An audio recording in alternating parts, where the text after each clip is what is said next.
देखो डैम पूरे साफ। खुशबू यादव जी माननीय मुख्यमंत्री महोदय के कर कमलों से प्रमाण पत्र एवं लैपटॉप को प्राप्त करने के लिए एवं तदुपरांत गरिमा गुप्ता जी मुख्यमंत्री बाल सेवा योजना की, इसके पश्चात कृष्ण गोपाल जी मुख्यमंत्री बाल सेवा योजना, सोनिया वर्मा जी स्मार्टफोन को प्राप्त करने में, तालियां बजती रहनी चाहिए। अखिलेश सिंह जी पीएम स्वनिधि योजना 20,000 का चेक प्राप्त करने के लिए, इसके पश्चात बादामी जी प्रधानमंत्री आवास योजना शहरी,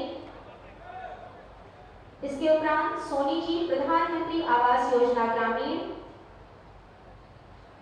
मुख्यमंत्री आवास योजना ग्रामीण से हेमंती जी, इसके उपरांत रामसरन जी राजस्व विभाग प्रधानमंत्री स्वामित्व योजना का घरौनी का वितरण प्राप्त करते हुए, रामसरन जी हम आमंत्रित करेंगे श्री सुभाष जी को राजस्व विभाग से प्रधानमंत्री स्वामित्व योजना का प्रमाण पत्र एवं घरौनी वितरण प्राप्त करने के लिए, और अंतिम नाम श्री विकास मौर्य जी प्रधानमंत्री सृजन रोजगार योजना के साथ कंठ ध्वनि के साथ माननीय मुख्यमंत्री महोदय के चरणों में हार्दिक धन्यवाद कि आपके कर कमलों से इन सभी को अपना प्रमाण पत्र आज के कार्यक्रम में प्राप्त हुआ। माननीय मुख्यमंत्री महोदय के कर कमलों से विभिन्न परियोजनाओं के लाभार्थियों को उनका प्रमाण पत्र वितरण कार्यक्रम संपन्न होता हुआ। हम आप सभी से सादर अनुरोध करते हैं कि आप सभी अपना स्थान सादर ग्रहण करें। स्वागत भाषण के लिए मंच पर आसीन माननीय विधायक मधुबन श्री रामविलास चौहान जी से सादर अनुरोध है कि आज के इस कार्यक्रम में आप उद्बोधन के साथ माननीय मुख्यमंत्री महोदय का स्वागत करें।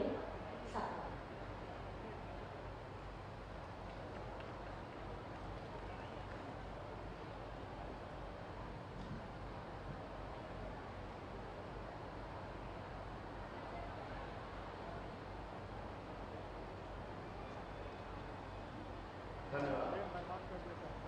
उत्तर प्रदेश के मंत्री योगी आदित्यनाथ महाराज जी, मंच पर उपस्थित उत्तर प्रदेश कैबिनेट मंत्री आदरणीय के शर्मा जी, क्षेत्रीय अध्यक्ष आदरणीय धर्मेंद्र सिंह जी,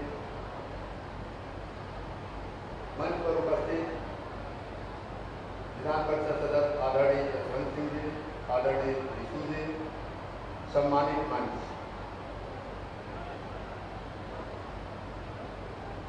इस कार्यक्रम में उपस्थित मऊ क्षेत्र की सम्मानित और गौरवशाली जनता,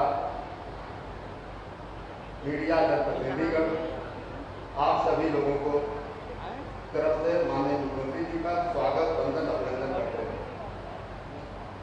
मित्रों, देश का विकास और प्रगति की गंगा तेजी से आगे बढ़ती रहे, इसके लिए जरूरी है कि देश और प्रदेश में सामाजिक राजनीतिक स्थायित्व बना रहे।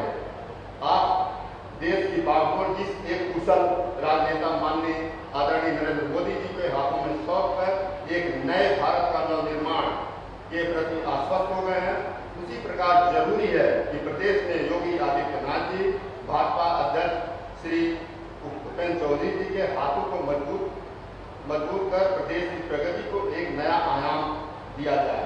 मऊ वासी भी राष्ट्र के निर्माण में इस यज्ञ में अपना महत्वपूर्ण योगदान देंगे तथा भाजपा के सपनों को साकार करने की दिशा में अपनी प्रतिबद्धता को दिखाएंगे, ऐसा हमें पूर्ण विश्वास है।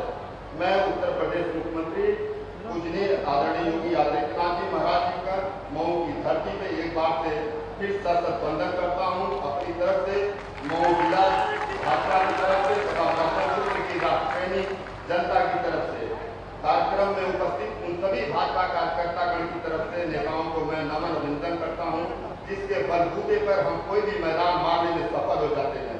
मुझे पूरा विश्वास है कि विगत वर्षों की तरह आगे भी हम 2024 में जनता का अपना अपार प्यार और सम्मान मिलेगा, जिस अवसर का लाभ उठाकर हम इस क्षेत्र के विकास और प्रगति के लिए कार्य कर सकेंगे। मैं यहाँ पे एक बार पुनः पूज्य योगी जी महाराज को इस कार्यक्रम में शामिल नेताओं को प्रति अपना सम्मान और आदर व्यक्त करते हुए मौजूद सभी कार्यकर्तागण को, क्षेत्र की आम जनता को प्रति धन्यवाद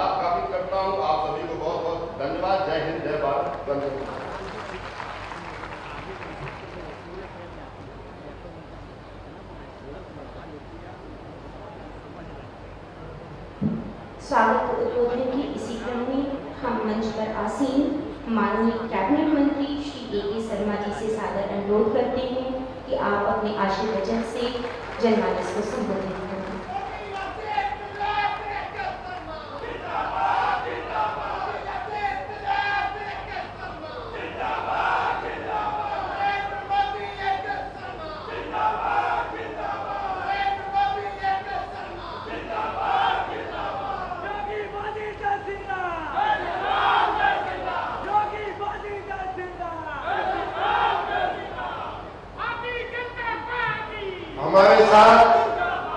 हमारे साथ आप सब बोलेंगे भारत माता की, भारत माता की, भारत माता की।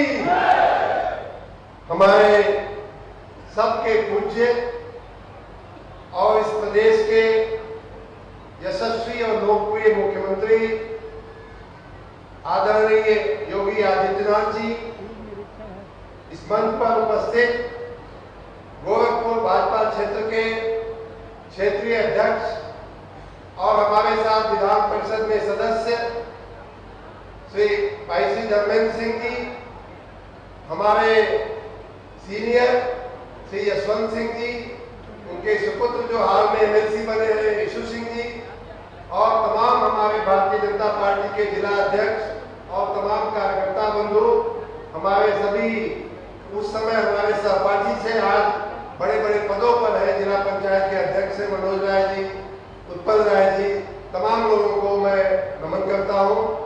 मित्रों, यहाँ मऊ की ही नहीं, माननीय मुख्यमंत्री जी को मैं बताना चाहूंगा आप लोगों की तरफ से कि उनके सम्मान में सिर्फ मऊ नगर नहीं, सिर्फ मऊ जनपद नहीं, बल्कि पूरे आजमगढ़ मंडल और गाजीपुर के लोग भी यहाँ आए हुए हैं। आप सब लोग एक बार माननीय मुख्यमंत्री जी को ताली बजा करके उनका स्वागत करें। माननीय मुख्यमंत्री जी, मैं इसी मऊ में मैंने हाई स्कूल और इंटरमीडिएट की पढ़ाई की है। इसी के यहीं के 5 किलोमीटर की त्रिज्या में ही मेरा गांव पड़ता है और इसलिए मऊ नगर के, मऊ जनपद के एक एक व्यक्ति की ओर से आपका मैं नमन करता हूं, आपका स्वागत करता हूं। हमारे क्षेत्र के और खास करके हमारे कुल के, हमारे खानदान के बहुत से लोग पूज्य गोरखनाथ पीठ में अपना जब भी जाते हैं तो शीश नवाते हैं। हम उस पीठ का बहुत स्वागत करते हैं। उस पीठ के पीठ के पीठाधीश्वर के रूप में भी यहाँ बैठी हुई तमाम जनता की तरफ से मैं आपका माननीय जी नमन करता हूँ, स्वागत करता हूँ। यहाँ बैठे हुए कई हमारे नौजवान जो ऐसे होंगे जो हमारी उम्र के होंगे और उनमें से भी थोड़े से कम उम्र के लोग, एक समय गोरखपुर यूनिवर्सिटी से ये क्षेत्र पढ़ाई लिखाई के मामले में संबद्ध हुआ करता था। पूर्वांचल विश्वविद्यालय बहुत बाद में बना है। उस दृष्टि से भी गोरखपुर को लेकर के, गोरखनाथ पीठ को लेकर के हम सब के मन में अपार श्रद्धा है। उस दृष्टि से भी मैं आपका इस धरती पे, मऊ की मिट्टी पे आपका बार बार नमन करता हूँ, बार बार स्वागत करता हूँ। आप सब एक बार फिर से माननीय मुख्यमंत्री जी को ताली बजा करके साधुवाद नमन करें। माननीय मुख्यमंत्री जी, मऊ नगर और मऊ जनपद छोटा ही है लेकिन बहुत ही प्रगतिशील जनपद रहा है और यहाँ आपने पिछले दिनों में पिछले 5 साढ़े 5 साल में मऊ के लिए और इस क्षेत्र की जनता के लिए जो काम किए हैं वो अप्रत्याशित कार्य है। मऊ की जनता को और यहाँ बैठे हुए लोगों को मैं याद कराना चाहूंगा कि आप जो सुबह तैयार होकर लखनऊ पहुंच जाना, लोग कैसे पहुंच जाना, पूर्वांचल एक्सप्रेस के करते हैं। माननीय योगी जी की देन है कि पूर्वांचल एक्सप्रेस हमारे बीच में है और सुबह आप 6 बजे 7 बजे अपने घर से निकलते हैं और 10 बजे लखनऊ में जब ऑफिस खुलती है उस समय तक आप लखनऊ में पहुंच जाते हैं। दूसरा मैं आपको याद कराऊं, यहाँ पिछले माननीय योगी जी आए उसके पहले की जो सरकार थी उसमें शिक्षा का कितना अवमूल्यन हुआ था और उस दृष्टि से आजमगढ़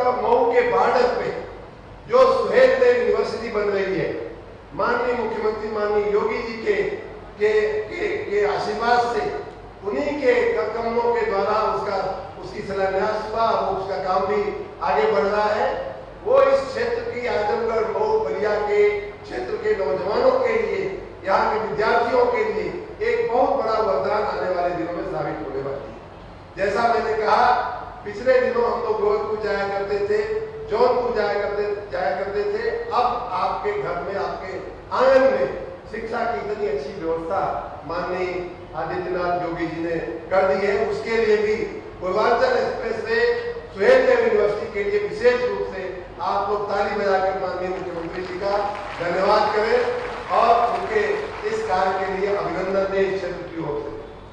माननीय मुख्यमंत्री जी से का मैं सहायक हूँ, उनका एक अदना कार्यकर्ता हूँ, उनके साथ उनके काम में हाथ बटाने की उन्होंने कृपा करके मुझे जिम्मेदारी दी है।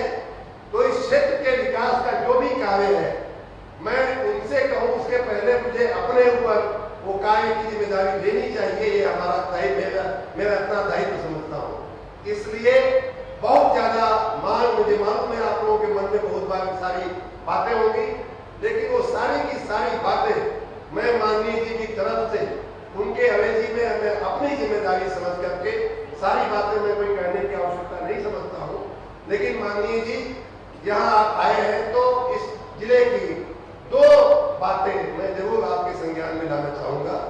एक तो ये कि 1960-70 के दशक में ये मऊ जो है कभी टेक्सटाइल का, बुनाई का एक बहुत ही वाइब्रेंट, बहुत ही बड़ा केंद्र हुआ करता है।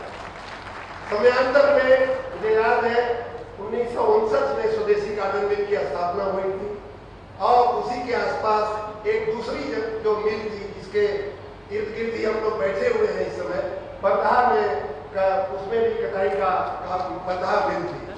परधार मिल के पास लगभग 84-85 एकड़ जमीन आज अनुपयोगी पड़ी हुई है। उसी प्रकार से स्वदेशी कॉटन मिल के पास भी लगभग 7-8 हेक्टेयर जमीन, 25-30 एकड़ जमीन पड़ी हुई है। आपसे मेरा विनम्र निवेदन है, ये दोनों इकाइयां जो थी वो किसी जमाने में 2-3 दशक पहले हजार लोगों को रोजगार दिया करती थी। आपके पहले की जो सरकारें आई उनकी उपेक्षा के कारण 2005-7 के बाद का जो समय काल गया और आप आए हैं तब तक के समय तक रोजगारी की उपेक्षा की गई। इन मिलों को ऐसा उसका इनके साथ जो व्यवस्था की गई कि आज ये दोनों मिलें बंद हैं। मैंने आपसे पहले भी आग्रह किया था और उसके चलते आपने बजट में उन दोनों के व्यवस्थापन के लिए नया औद्योगिक केंद्र संकुल बनाने के लिए आपने कृपा करके 100 करोड़ रुपए की व्यवस्था आपने कर दिया है। अब उस व्यवस्था को, और मैंने यहाँ आने के पहले अपने सहयोगी सहगल जी जो पूर्व में मंत्री थे, पूर्व में सचिव थे, उनसे बात भी किया तो उन्होंने कहा कि कैबिनेट में प्रस्ताव जाने ही वाला है, आपको कुछ पैसा उसके लिए देना है। तो मेरी करबद्ध प्रार्थना है इस क्षेत्र की जनता की ओर से कि आप इस इकाई को किसी भी प्रकार से एक औद्योगिक केंद्र बनाने का, औद्योगिक संकुल बनाने का जो प्रयास विभाग ने शुरू किया है उसको आप अपनी संस्कृति दें, उस पर आप अपना आशीर्वाद देंगे तो हमारे क्षेत्र पे बहुत बड़ी कृपा होगी। उसी प्रकार स्वदेशी कॉटन मिल की भी जो 7-8 हेक्टेयर जो जमीन है वो भी अनुपयोगी पड़ी हुई है। अभी आप जब बस स्टेशन की तरफ चलेंगे तो मैं दिखाऊंगा कितने केंद्र में वो जमीन है, उसका भी सदुपयोग करके मेरी प्रार्थना है कि यहाँ टेक्सटाइल के विकास के लिए एक लैबोरेटरी बने, एक निदर्शन केंद्र बने, ऐसा कुछ हो तो मऊ के विकास में एक 4 चांद लग जाएगा। और एक तीसरी बात और अंतिम बात यह है कि आपने उत्तर प्रदेश के पहली बार मित्रों ऐसा हुआ है कि उत्तर प्रदेश के सभी जिलों में लगभग मेडिकल कॉलेज की व्यवस्था हो चुकी है। माननीय योगी जी के नेतृत्व में ये पहली बार यह ऐतिहासिक काम हुआ है कि सभी जिलों में लगभग मेडिकल कॉलेज खुलने की व्यवस्था हो गई। मऊ आपको मालूम है माननीय जी कि इस पूरे क्षेत्र का पहले से भी स्वास्थ्य की दृष्टि से केंद्र रहा है। लोग आते जाते रहे हैं, यहाँ बलिया से, आजमगढ़ से, गाजीपुर से लोग आते हैं। इसलिए मेरी आपसे विनती है, आपसे निवेदन है कि एक मेडिकल कॉलेज मऊ के लिए भी जल्दी से जल्दी संस्तुत हो जाए। मुझे मेरी जहाँ तक मैंने जानकारी लिया उसकी भी प्रक्रिया काफी आगे बढ़ चुकी है, वो भी लगभग अंतिम दौर में है। आपका आशीर्वाद मिलेगा तो बहुत आगे बढ़ जाएगा। और एक आखिरी बात यह है कि अब हम बाकी का काम आपके आशीर्वाद से, आपके सहायक के रूप में, जैसे राम सेतु बांधते समय बंदरों ने मुख्य काम किया था, गिलहरी ने एक छोटा सा काम किया था, उस गिलहरी के रूप में मैं बाकी जिम्मेदारियों में आपके तरफ से पूर्ण करूंगा, आप निश्चित रहें। एक बात और अंत में करना चाहूंगा कि मऊ जिले को आपके बुलडोजर की बहुत आवश्यकता है और जितना तेज गति से आपका बुलडोजर चलेगा उतना ही तेज गति से मऊ ही नहीं, मऊ का भी, आजमगढ़ का भी, बलिया का भी, गाजीपुर का भी, इस पूरे पूर्वांचल का जितना तेजी से बुलडोजर चलेगा आपका उतना तेजी से विकास करेंगे और आप महाकाल बनकर के बुलडोजर से सफाई करिए। जो बाकी छोटे मोटे रक्त बीज होंगे उसकी मां शीतला यहाँ चिंता करती है, उनकी चिंता हम लोग कर लेंगे। और इन्हीं निवेदनों के साथ आपका पुनः माननीय जी मऊ की मिट्टी में, मऊ की मिट्टी पर, मऊ की धरती पर स्वागत करते हुए मैं अपनी वाणी को विराम कर देता हूँ। आप सब हमारे साथ बोलेंगे, शीतला बाई का वरदान मऊ में आए फिर मुस्कान। वो जो मऊ की मुस्कान खो गई थी अपराधियों के हाथों में, मऊ जो कुंठित हो रहा था, उसको माननीय योगी जी ने मऊ की मुस्कान को वापस किया है। शीतला बाई का वरदान, शीतला बाई का वरदान, वंदे वंदे वंदे। माननीय जी आपका पुनः बहुत बहुत स्वागत है।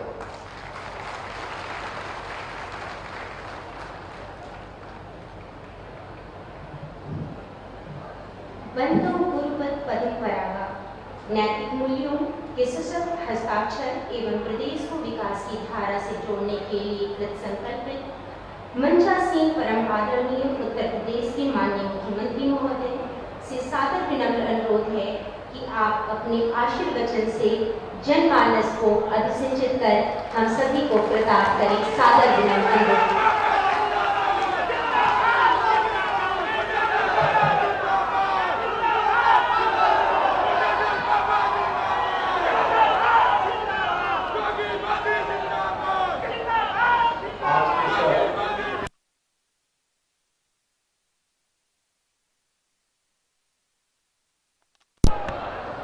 प्रदेश सरकार में मेरे वरिष्ठ सहयोगी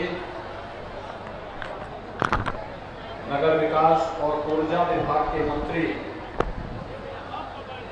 इसी माटी के सपूत श्री के शर्मा जी, माननीय विधायक मधुबन श्री रामविलास चौहान जी, विधान परिषद के माननीय सदस्य श्री यशवंत सिंह जी, श्री विक्रांत सिंह जी, जिला पंचायत अध्यक्ष श्री मनोज राय जी, भारतीय जनता पार्टी के क्षेत्रीय अध्यक्ष डॉक्टर धर्मेंद्र सिंह जी, जिला अध्यक्ष श्री प्रवीण कुमार गुप्ता जी, जिला प्रभारी श्री सहजानंद राय जी, पूर्व विधायक श्री विजय राजभर जी, श्री अशोक सिंह जी, श्रीमती पूनम सरोज जी, पूर्व सांसद श्री हरिनारायण राजभर जी, श्रीमती शकुंतला चौहान जी, श्री सुनील गुप्ता जी, श्री अखिलेश तिवारी जी, श्री बजरंगी सिंह जी, श्री देवेंद्र सिंह जी, श्री हौसला प्रसाद उपाध्याय जी, आज के इस कार्यक्रम में उपस्थित सभी माननीय जनप्रतिनिधिगण, भारतीय जनता पार्टी के सभी पदाधिकारीगण और उपस्थित भाइयों बहनों, मैं सबसे पहले मऊ जनपद के आप सभी उपस्थित नागरिक भाइयों और बहनों को एक साथ 203 करोड़ रुपए की परियोजनाओं के लोकार्पण और शिलान्यास के लिए हृदय से बधाई देता हूं।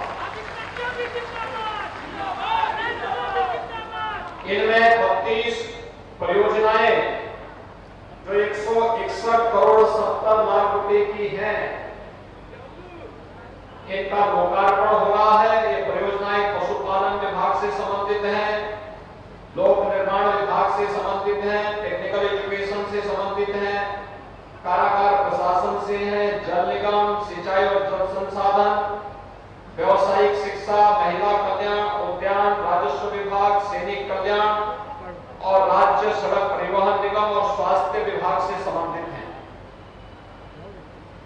साथ ही 15 परियोजनाएं जो लगभग 42 करोड़ की हैं, इनका शिलान्यास हो रहा है, जिनमें बेसिक शिक्षा, लोक निर्माण विभाग, अल्पसंख्यक कल्याण विभाग, उत्तर प्रदेश जल निगम, सिंचाई और जल संसाधन विभाग से संबंधित हैं। इन सभी का आज यहां पर शिलान्यास का कार्यक्रम हो रहा है। कुल मिलाकर के 203 करोड़ रुपए की परियोजनाएं विधानसभा चुनाव के उपरांत पहले सार्वजनिक कार्यक्रम में मऊ जनपद वासियों को समर्पित करते हुए मुझे हार्दिक प्रसन्नता की अनुभूति हो रही है। ऋषि मुनियों, क्रांतिकारियों और देश के विभिन्न क्षेत्रों में एक नई दिशा देने वाले मऊ जनपद को, जहां पर श्याम नारायण पांडे जैसे क्रांतिकारी वीर रस के कवि हुए थे, जिन्होंने हल्दी घाटी के माध्यम से भारत के विरासत के प्रति भारत के आम नागरिक का ध्यान आकर्षित किया था। इस धरती ने कल्पनाथ राय जैसा राजनेता भी दिया था और स्वामी सहजानंद के कर्मभूमि होने का सौभाग्य भी इस जनपद को प्राप्त हुआ है। प्रोफेसर रामजी सिंह जैसे राजनेता भी इस धरती ने दिए हैं और इसलिए इस धरती को नमन करते हुए मैं आप सबका हृदय से अभिनंदन करता हूं। भाइयों बहनों, अभी मेरे वरिष्ठ सहयोगी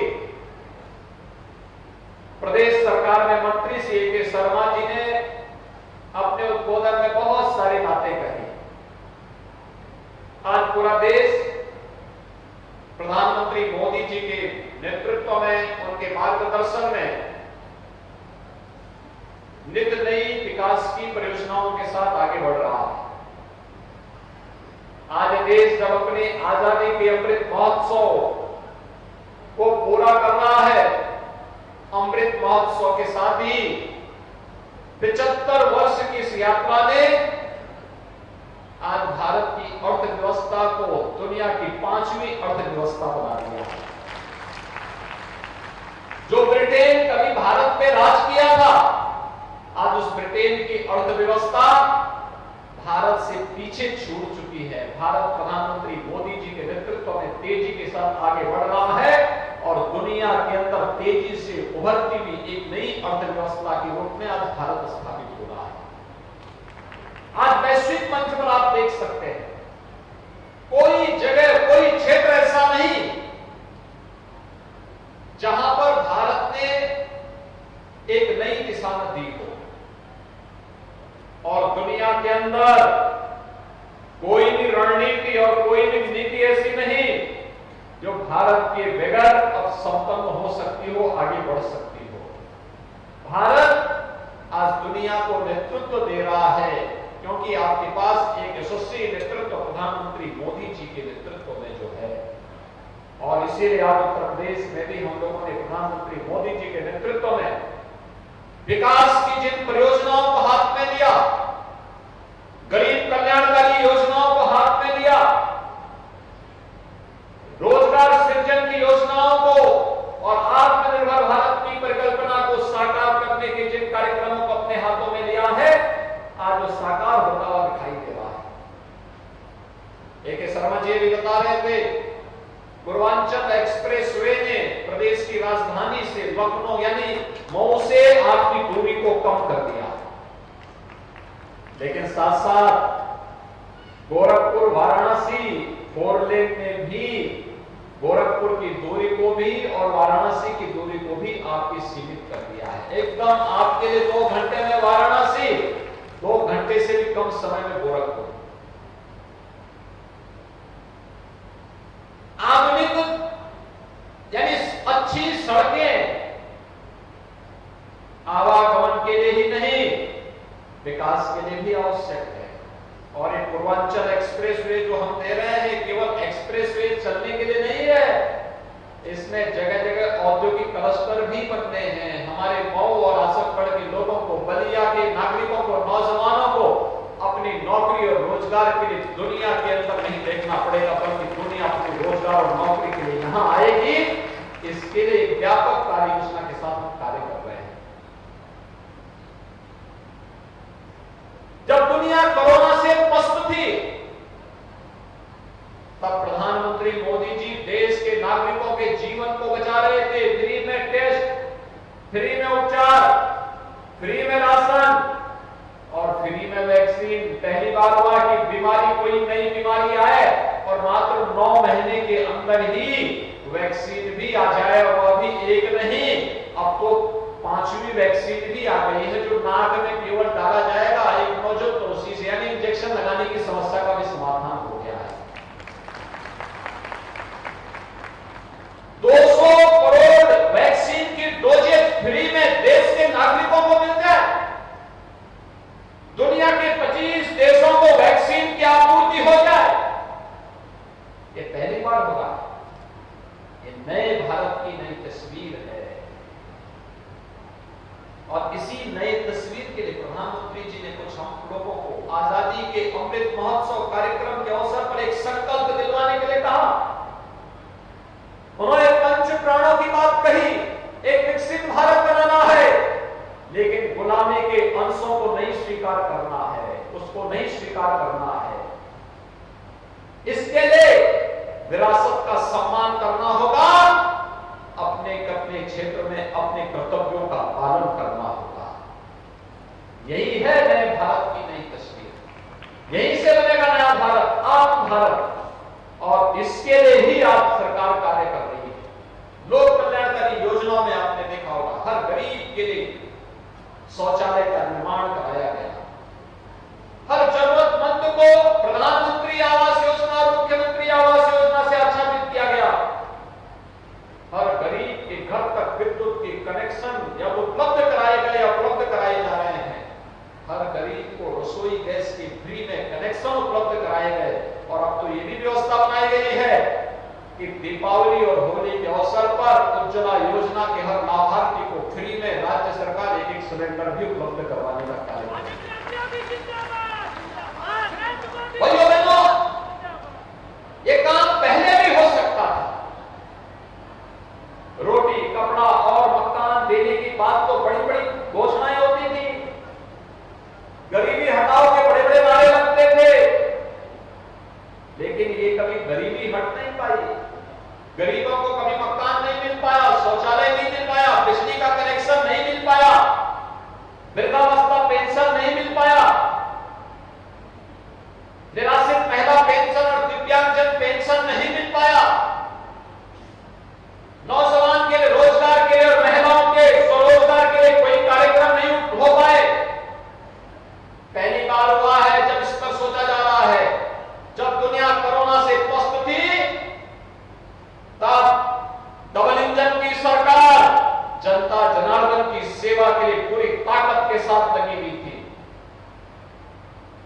हर व्यक्ति तक भरण पोषण भत्ता, फ्री में राशन की व्यवस्था, इसको करने के प्रयास हो रहे थे, लेकिन राष्ट्रीय शिक्षा नीति भी लागू हो रही थी। और भाइयों बहनों, महाराज सुहेलदेव के नाम पर 1000 वर्ष तक जिन्होंने महाराज सुहेलदेव को विस्मृत कर दिया था, ये डबल इंजन की भारतीय जनता पार्टी की सरकार है, जिन्होंने महाराज सुहेलदेव के नाम पर दुनिया के अंदर पहला विश्वविद्यालय आजमगढ़ और मऊ के बॉर्डर पर बनाने का काम कर रही है।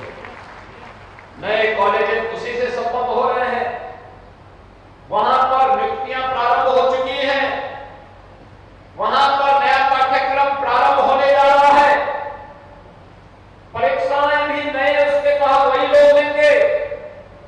नया विश्वविद्यालय नए पाठ्यक्रम के साथ यहां के नौजवानों के बेहतर भविष्य की तस्वीर को प्रस्तुत करने जा रहा है। तो औद्योगिक क्लस्टर के माध्यम से इन संभावनाओं को विकसित करना होगा। निवेश के लिए पूर्ण वातावरण हम लोगों ने बनाया है। अपराध और अपराधियों के प्रति जीरो टॉलरेंस। अपराधी कोई भी हो, माफिया कोई भी हो, कितना भी बड़ा क्यों ना हो, कितना भी उसको बड़ा संरक्षण प्राप्त क्यों ना हो, अगर वो पाताल के अंदर भी छुपा होगा, वहां से भी उसको निकाल करके बाहर लाएंगे और कानून की कड़छे में डाल करके उसको सजा दिला करके इस क्षेत्र के विकास को बाधित करने का पाप इन माफियाओं ने और उनके गुर्गों ने किया है। ये क्षेत्र मेहनती था, पुरुषार्थी था। देश और दुनिया के अंदर जहां कहीं भी मऊ, आजमगढ़ और बलिया के लोग गए, इन्होंने अपने परिश्रम से, अपनी प्रतिभा से, अपने पुरुषार्थ से वहां पर एक नई दिशा देने का काम किया।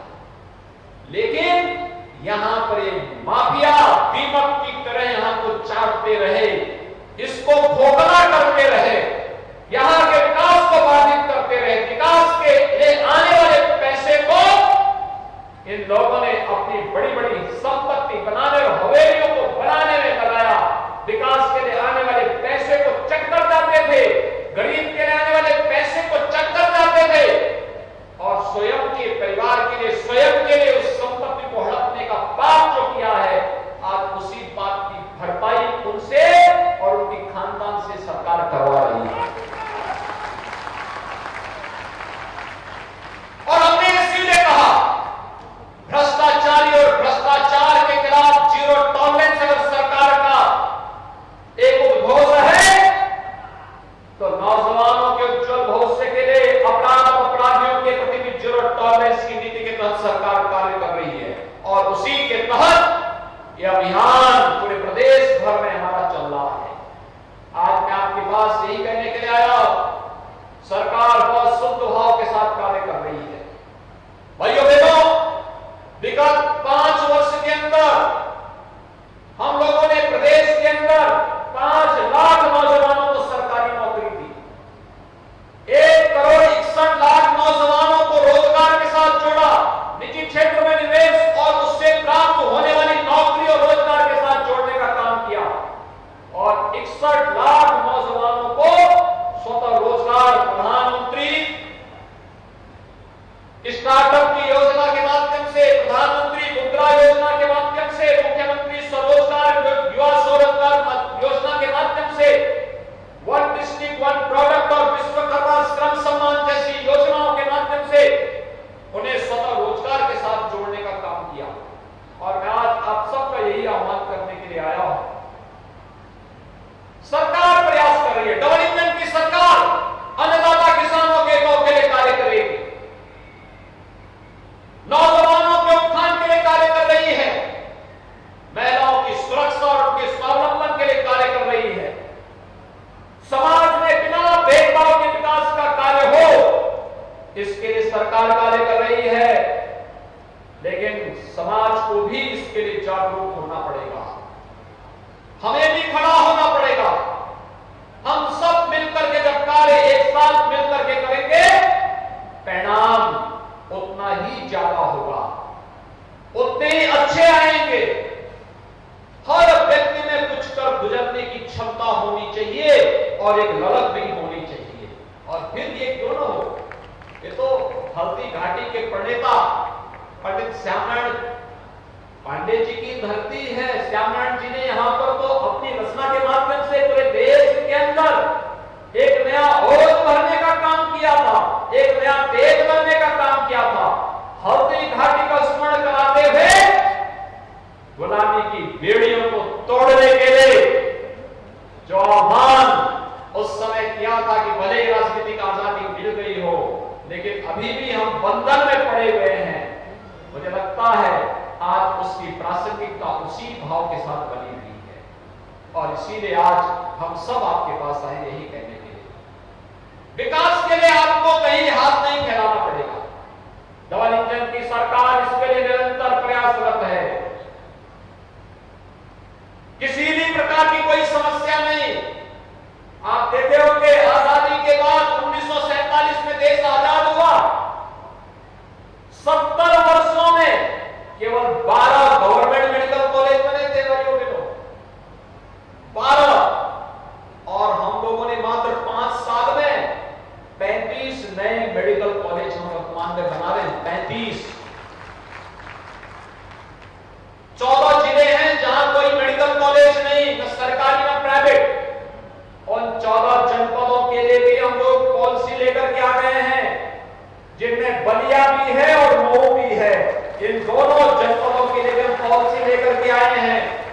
मैं जिला प्रशासन से भी पहले ही कहा हूं कि भूमि की व्यवस्था करके रहिए, कभी भी हम इस कार्यक्रम को लेकर के आगे बढ़ सकते हैं, जिससे मऊ के भाइयों बहनों को अपने स्वास्थ्य परीक्षण के लिए वाराणसी, गोरखपुर, लखनऊ या फिर देश के अन्य कोनों में जाने की नौबत न आने का है। यहीं पर बेहतर स्वास्थ्य की सुविधा मिले। स्वस्थ समाज के निर्माण से स्वस्थ राष्ट्र के निर्माण की ओर हम अग्रसर हो, और उस प्रक्रिया का हिस्सा यहां पर हमें बनाना पड़ेगा। हम लोगों ने पहले ही कह दिया है औद्योगिक विकास विभाग से कि जितने भी सिप यूनिट हैं, ये कॉटन मिल है, वस्त्र उद्योग से जुड़े हुए जितने भी उद्योग बंद पड़े हुए हैं, दर्जन चीनी मिले हैं, इनकी एक व्यापक कार्य योजना बनानी चाहिए। जहां पर गन्ना होगा, इथेनॉल उत्पादन का की संभावना होगी, वहां पर चीनी मिल या बायोफ्यूल की यूनिट लगाने की कार्रवाई हो। जहां पर एमएसएमई के लिए कुछ स्पेस हो सकता है, उसको आगे बढ़ाने की कार्रवाई को आगे तैयार किया जाना चाहिए। और जहां पर हम वस्त्र उद्योग के लिए संभावनाएं देखते हैं, उसके लिए जो संभावनाएं बन सकती है, उसको हमें आगे बढ़ाने में कोई गुरेज नहीं करना चाहिए। लेकिन ये उद्योग हमारे नौजवानों के लिए रोजगार का माध्यम बनना चाहिए, उनके स्वावलंबन का आधार बनना चाहिए। मैं जब जाता हूं देश के अंदर कहीं भी, मुझे पूर्वी उत्तर प्रदेश का युवा वहां हर एक स्तर पर कार्य करता हुआ दिखाई देता है, हर एक जगह देखने को मिलता है। और मुझे लगता है कि अगर सरकारों ने, पिछली सरकारों ने अगर सोचा होता तो नौजवान देश और दुनिया के अंदर जगह जगह न रह करके अपने क्षेत्र में अपनी प्रतिभा और अपनी ऊर्जा का लाभ यहां के विकास के लिए दे पाता। लेकिन देर सही दुरुस्त होने की दिशा में सरकार ने कदम उठाए हैं, और इसके परिणाम भी आज प्राप्त होते हुए दिखाई दे रहे हैं। भाइयों बहनों, ये इंफ्रास्ट्रक्चर इसी बात को लेकर के हम विकसित कर रहे हैं। ये बुनियादी सुविधाएं इन्हीं बातों को लेकर के उपलब्ध कराया जा रहा है। और डबल इंजन सरकार इसीलिए लोक कल्याणकारी योजनाओं का लाभ बिना भेदभाव के समाज के प्रत्येक तबके को देने के लिए इसी भाव के साथ कार्य कर रही है।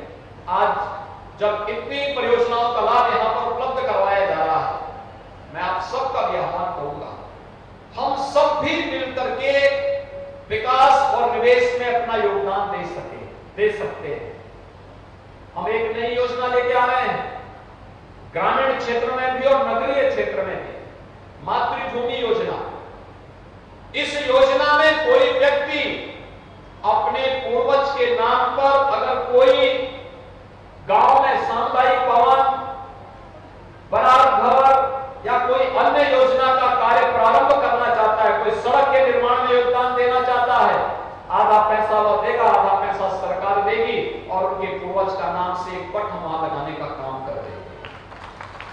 पूर्वज को भी आपकी कृतज्ञता होगी, साथ साथ विकास का कार्य भी होगा। पूरा गांव आपके पूर्वज के नाम पर विकास की एक परियोजना के साथ या लोक कल्याणकारी किसी परियोजना के साथ जुड़ेगा। आप भी अपने क्षेत्र से गए हुए लोगों का आह्वान करिए, उन्हें निवेश के लिए आमंत्रित करिए, अलग अलग फील्ड में, गांव में, शहर में, जनपद में। हमारा गांव भी आत्मनिर्भर बने। प्रधानमंत्री जी ने आत्मनिर्भर भारत की बात कही है। आत्मनिर्भर भारत तब बनेगा जब गांव आत्मनिर्भर बनेगा, नगर आत्मनिर्भर बनेगा।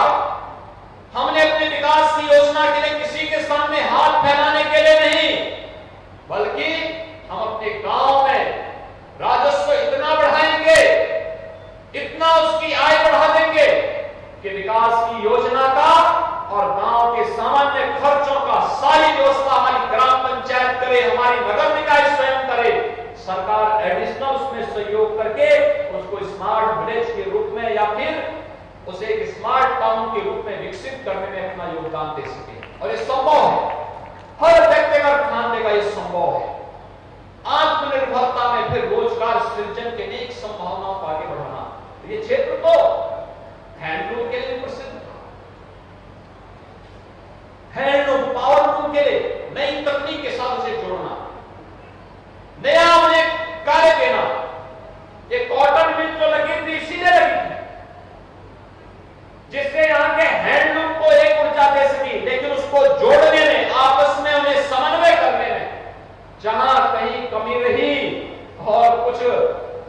ट्रेड यूनियन विकसित हो गए होंगे, उन्होंने उनको बंद ही करवा के दम लिया।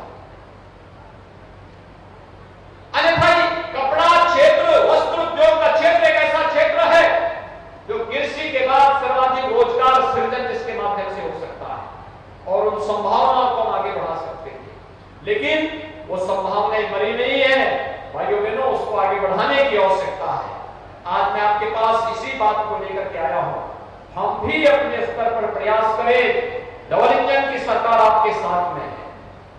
हम लोगों ने तय किया है कि भाइयों बहनों, प्रदेश को हम लोग देश की नंबर 1 की अर्थव्यवस्था बनाने का काम करेंगे।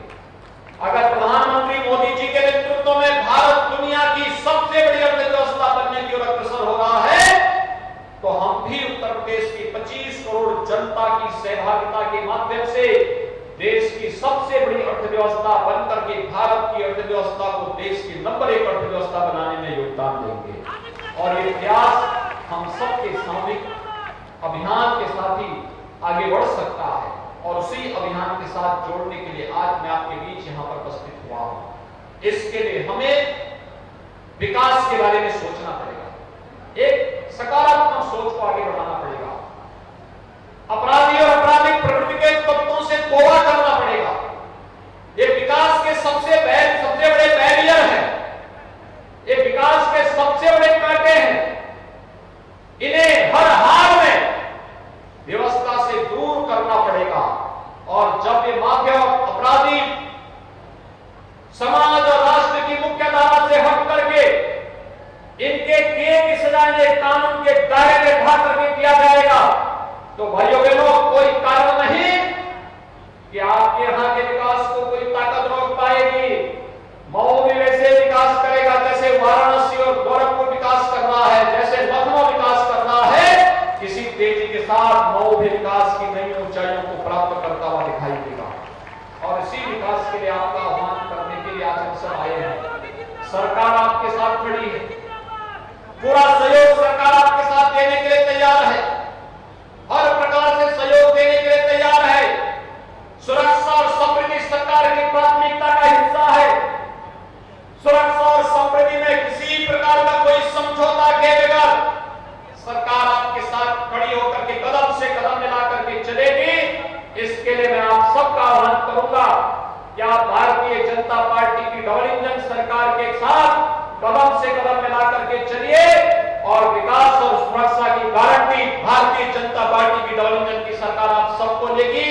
आप सबको एक बार फिर से 203 करोड़ रुपए की इन परियोजनाओं के लिए हृदय से बधाई और शुभकामनाएं देते हुए आप सबके प्रति मैं अपनी मंगलमय शुभकामनाएं देता हूं। बहुत शीघ्र विजयादशमी का पर्व आने वाला है, 1 महीने से भी कम समय रह गया है, और भाइयों बहनों, इसके लिए विजया पर्व का आप सबको बधाई। उससे साथ ही वहां तो उससे पहले विजयादशमी के पहले शारदीय नवरात्रि आएगी, जगत जननी मां भगवती के पावन पूजन का आयोजन हम सब मातृशक्ति की रक्षा के लिए अपने आप को समर्पित भाव के साथ कर सके। इस भाव के साथ आप सबके हृदय से बधाई और शुभकामनाएं देते हुए अपनी वाणी को विराम देता हूं। धन्यवाद। जय हिंद।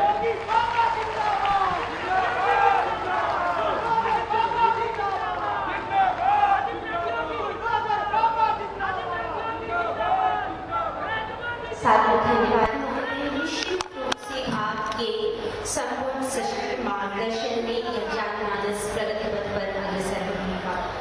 आज के इस कार्यक्रम में आपके बहुमूल्य स्नेह के अभिभाषण के लिए मंच पर आसीन अध्यक्ष जिला पंचायत महोदय श्री मनोज राय जी से सादर अनुरोध करते हैं कि आप माननीय मुख्यमंत्री महोदय को पदार्पण करके आज के कार्यक्रम में उन्हें इस समाज मऊ की ओर से भेंट करें। आदरणीय अध्यक्ष जिला पंचायत महोदय श्री मनोज राय जी के द्वारा माननीय मुख्यमंत्री महोदय को सप्रेम भेंट गदा कटघरे के साथ आप सभी इस क्षण को अभिभूत करें। और इसी क्रम में हम जिला प्रशासन मऊ के आदरणीय जिलाधिकारी महोदय श्री अरुण कुमार जी से सादर अनुरोध करते हैं माननीय मुख्यमंत्री महोदय को स्मृति चिन्ह भेंट हरलिस सेवारत प्रशासन संवर्ग की ओर से कि आपका संरक्षण सदैव इस जनमानस पर बना रहे। कार्यक्रम की अंतिम कड़ी में मंच पर आसीन श्री प्रवीण गुप्ता जी जिलाध्यक्ष भारतीय जनता पार्टी से सादर अनुरोध है कि माननीय मुख्यमंत्री महोदय को आज के कार्यक्रम में आभार ज्ञापित कर सादर करोड़ों